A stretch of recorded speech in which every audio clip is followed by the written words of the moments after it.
ലോകത്തിലെ ഏറ്റവും വലിയ മുസ്ലിം രാജ്യത്തിന് ഇന്ത്യയുടെ വക ഒരു കിടിലൻ സമ്മാനം.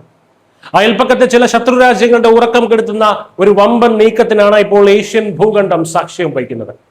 ഇന്തോ പസഫിക് മേഖലയിലെ കളി മാറുകയാണ്. പ്രധാനമന്ത്രി നരേന്ദ്രമോദിയുടെ ഇന്തോനേഷ്യൻ സന്ദർശനം ഇന്ത്യയുടെ സൈനിക നയതന്ത്ര ചരിത്രത്തിലെ ഏറ്റവും തിളക്കമുള്ള അധ്യായങ്ങളിൽ ഒന്നായി മാറുകയാണ്. ജക്കാർത്തയിൽ ഇന്തോനേഷ്യൻ വ്യോമസേനയുടെ ഫൈറ്റർ ജെറ്റുകളുടെ അകമ്പടിയോടെ പറന്നിറങ്ങിയ പ്രധാനമന്ത്രി മോദിയെ പ്രസിഡന്റ് പ്രബാവോ സുബിയാന്തോ വിമാനത്താവളത്തിൽ നേരിട്ടെത്തിയാണ് സ്വീകരിച്ചത്.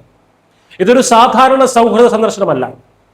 ഒരു കാലത്ത് വിദേശ രാജ്യങ്ങൾക്ക് മുന്നിൽ ആയുധങ്ങൾക്കായി കൈനീട്ടിയിരുന്ന ഇന്ത്യ ഇന്ന് തദ്ദേശീയമായി നിർമ്മിച്ച മാരകായുധങ്ങൾ ലോകരാജ്യങ്ങൾക്ക് വിളിക്കുന്ന വമ്പനായി വളർന്നിരിക്കുന്നു. ഇന്ത്യയുടെ അഭിമാനമായിട്ടുള്ള അസ്ത്ര എയർ ടു എയർ മിസൈലുകൾ ഇന്തോനേഷ്യ ഇറക്കുമതി ചെയ്യുന്നതാണ് ഈ സന്ദർശനത്തിലെ ഏറ്റവും നിർണായകമായിട്ടുള്ള തീരുമാനം. ഒപ്പം ശത്രുക്കളുടെ പേടി സ്വപ്നമായിട്ടുള്ള കൂടുതൽ ബ്രഹ്മോസ് മിസൈൽ ബാറ്ററികളും ഇന്ത്യ ഇന്തോനേഷ്യക്ക് നൽകും.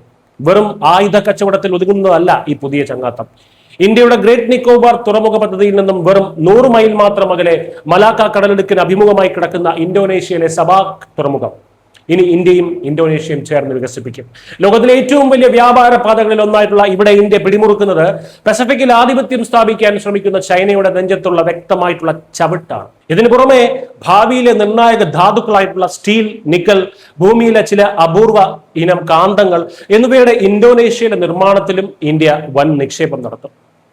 മതത്തിന്റെ പേരിൽ ഇന്ത്യയെ ശത്രുവായി കാണുന്നവർക്കുള്ള കിടിലൻ മറുപടി കൂടിയാണിത്. ലോകത്തിലെ ഏറ്റവും വലിയ ജനാധിപത്യ രാജ്യവും ഏറ്റവും വലിയ ഇസ്ലാമിക രാജ്യവും തമ്മിലുള്ള ഈ കൂട്ടുകെട്ട് പാകിസ്ഥാനെ പോലെയുള്ള രാജ്യങ്ങളെ നോക്കുകുത്തിയാക്കുകയാണ്.